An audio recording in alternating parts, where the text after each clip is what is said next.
For every superhero transformation, fans still get chills watching. There is one they like to pretend never happened. So let us start with a transformation every fan still remembers. The one that turned a scrawny, overlooked kid into the symbol of an entire universe. Steve Rogers stepping into that machine in Captain America: The First Avenger is the cleanest version of this idea ever made, because everyone understands it in a second. A scrawny kid who keeps getting knocked down and refuses to stay down walks into a chamber and walks out as the symbol of an entire universe. The movie spends its whole first act proving Steve was already a hero long before the serum touched him. How'd you feel? Years later, that single scene still anchors the timeline of the franchise. But while that origin showed how powerful a clean setup can feel, the next one proved how fast a studio can fumble, a payoff fans waited years to see. Because right when Hulk should have earned his biggest moment, Avengers Endgame skipped it. Professor Hulk, the fusion of Bruce Banner's mind with the Hulk's body, is the resolution of nearly a decade of war between the man and the monster. That is the payoff. That is the entire arc. And the movie hands it over already finished, off screen, explained in a couple of lines over breakfast in a diner. No struggle, no breakthrough, no cost. Fans walked out asking where the real transformation went. For a lot of viewers, this is the moment the MCU traded Hulk's tragedy for a gag, shrinking one of its most complicated characters into a friendly guy posing for selfies. And it stings more beside a transformation that finally gave a grieving hero everything she was owed. That hero is Wanda Maximoff, and her turn into the Scarlet Witch in WandaVision works because it hits on two levels at once. It is a visual upgrade and an emotional verdict. For years, Wanda was powerful but undefined, a character the films kept pushing to the side. Then, in one sequence, she accepts the costume, the name spoken out loud, and the full weight of what she truly is. What makes it land is everything underneath: the grief, the denial, the loss she spent a whole show refusing to face. Who I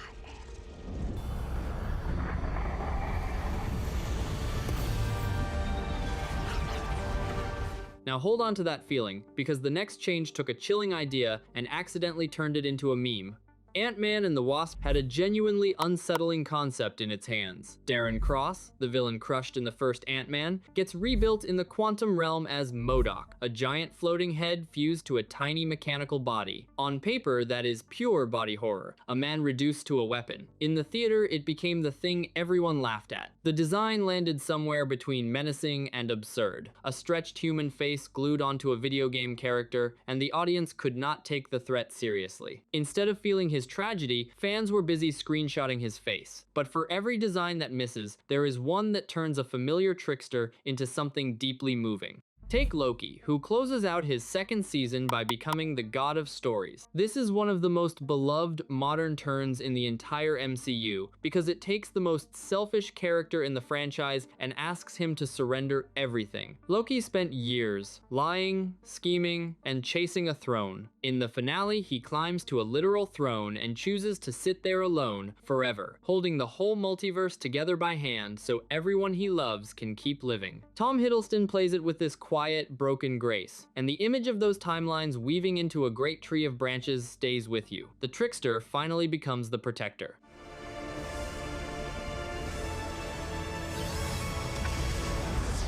And right after a change that felt this earned, here comes one that felt completely hollow.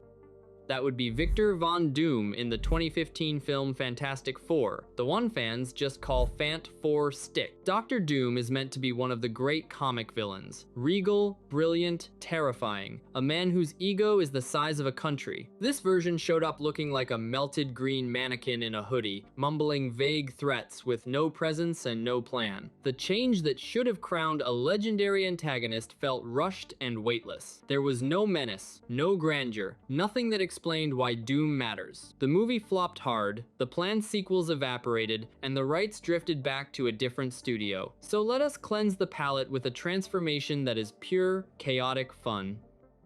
Even living outside the main Marvel universe, Eddie Brock's turn into Venom is one of the most purely enjoyable changes on this whole list. There is something irresistible about that black symbiote crawling over Tom Hardy's body, swallowing him whole, then answering back in a deep growl from inside his own skull. It is monstrous in the best way. All teeth and tongue and shifting goo, and the chaotic chemistry between Eddie and the creature turns a horror premise into a buddy comedy that should not work, yet absolutely does. Audiences shrugged off the mixed reviews and showed up in huge numbers, making Venom a surprise box office hit and launching a franchise. But not every massive design managed to feel as big as its reputation promised.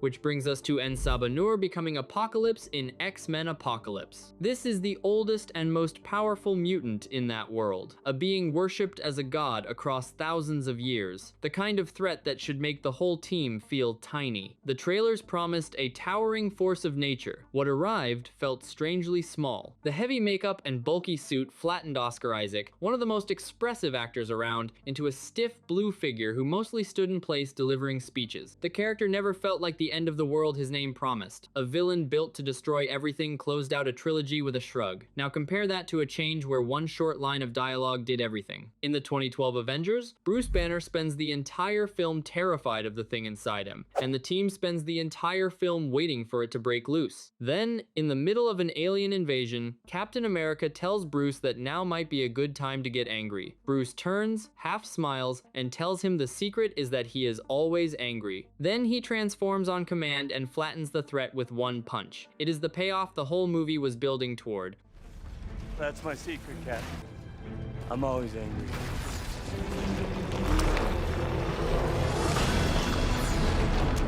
Then, just a couple of films over, another electric idea fizzled out far too quickly.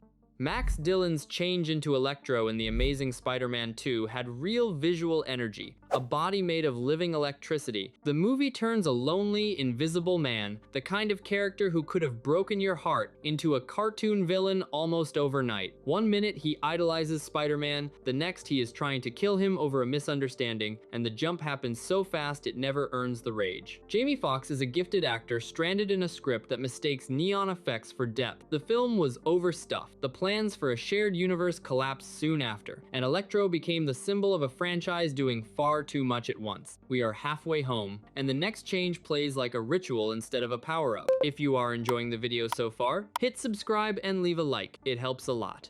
Mark Spector's transformation into Moon Knight does not feel like a typical hero suiting up. There is no armor bay, no tech, no training montage. Instead, the suit forms around him like something supernatural answering a call, white wrappings spiraling over his body as the moon god Khonshu takes the wheel. It is strange, stylish, and a little frightening, which fits a character whose own mind is split into different people. Oscar Isaac gets to play the fear and confusion underneath the power. The reveal of that ceremonial white suit became one of the most striking images in the recent run of Marvel shows. But for every change that nails its mood, there is one that lets a great concept slip away in the final act. Barbara Minerva's slide into Cheetah in Wonder Woman 1984 is a textbook case of a strong idea undone by its own execution. The setup is genuinely sad. A lonely, overlooked woman wishes to be powerful and admired, and slowly trades away her humanity to get it. Kristen Wiig plays those early stages beautifully, all awkward longing and quiet hurt. Then the third act arrives and the movie panics. Barbara becomes a glossy CGI cat creature in a dark, muddy brawl that buries every bit of the emotional groundwork. The change that should have been a tragedy turned into a rushed effects sequence fans found more distracting than threatening. Now back to the bright side. With a transformation built on the pure joy of being a kid, Shazam understands something a lot of superhero movies forget, which is how ridiculous and thrilling it would actually feel to suddenly have powers. Billy Batson is a teenage foster kid who shouts one magic word and instantly becomes a grown, caped, fully muscled hero played by Zachary Levi. The clever part is that the movie never pretends he is mature enough to handle it. He tests his powers the way a kid would, buying junk food, filming silly videos, charging strangers' phones with his bare hands for cash. The change is pure wish fulfillment, and the film leans all the way into how funny and weird that gap would really be. But where Shazam embraced its fun, the next movie seemed terrified of its own genre. Morbius should have been a strange, scary little horror film. A dying scientist cures himself by becoming a living vampire, gaining power and bloodlust in the same instant. That should be unsettling. Instead, the movie plays it oddly safe, sanding down every sharp edge until the change feels clinical. The creature effects blur into gray motion, and the horror never bites. Jared Leto drifts through a film that seems embarrassed by its own concept. Then the marketing turned a single ad-libbed line into an internet joke. The studio re-released the film expecting a meme-driven hit, and the second run made almost nothing. Morbius got famous for entirely the wrong reasons, so let us rewind to a change that treated the origin like it truly mattered. Here is the nostalgia card. Peter Parker becoming Spider-Man in Sam Raimi's 2002 film still sets the bar for a comic origin done with real heart. Peter gets bitten, goes home sick and shaking, then wakes to a body that suddenly works. No glasses, lean muscle, webs firing from his wrists by accident. Tobey Maguire plays the awkward wonder of it beautifully, stitching together a homemade costume and stumbling into a wrestling ring in that scrappy early outfit. Every step feels personal, tied to a shy kid finally finding his footing, and then tragedy reshapes everything he has learned. For a whole generation, this is the change that defined the genre. But for every origin that became a classic, there is one that became a punchline people never let go of. And few are remembered more harshly than Halle Berry's Catwoman from 2004. Patience Phillips is murdered, then brought back by a mystical Egyptian cat that breathes life into her, and she wakes with feline instincts, suddenly hissing at dogs and craving sushi. It plays less like an empowering rebirth and more like a strange fever dream. Then comes the costume, torn leather, and a mask that looked nothing like the character fans knew. The whole thing was impossible to take seriously. The reviews were brutal, and the film swept the Razzie Awards, with Berry herself showing up in person to accept hers. It became shorthand for a comic adaptation gone wrong. Now to a change that is dark, slow, and impossible to look away from. Arthur Fleck's descent into the Joker is not a superhero transformation at all, and that is exactly why it belongs here. There is no serum, no suit, no powers. There is just a broken, ignored man being ground down by a cruel city until something inside him finally snaps. Joaquin Phoenix lost an alarming amount of weight and built the whole arc out of laughter, posture, and silence, turning the change into something physical you can watch happen frame by frame. The film made over $1 billion and won Phoenix an Oscar, but not every mutation managed to land with any weight at all. Ben Grimm becoming the Thing in that same 2015 Fantastic Four should have been the emotional center of the entire film. This is a man whose body is permanently turned to rock, who can never look human again, who loses the life he knew overnight. That is heartbreak, body horror, and grief all at once. Instead, the movie sprints right past it. Ben's change happens in a blur, and the rocky creature becomes a hulking, mostly silent weapon the military aims at problems, stripped of the warmth and humor that makes the character beloved. There is no mourning, no real reckoning, just a sad CGI body following orders. It misses the soul completely, a fitting closing note for a film that fumbled nearly everything it touched. Thanks for watching. Now hit subscribe, leave a like, and drop your own best and worst superhero transformation down in the comments. See you in the next one!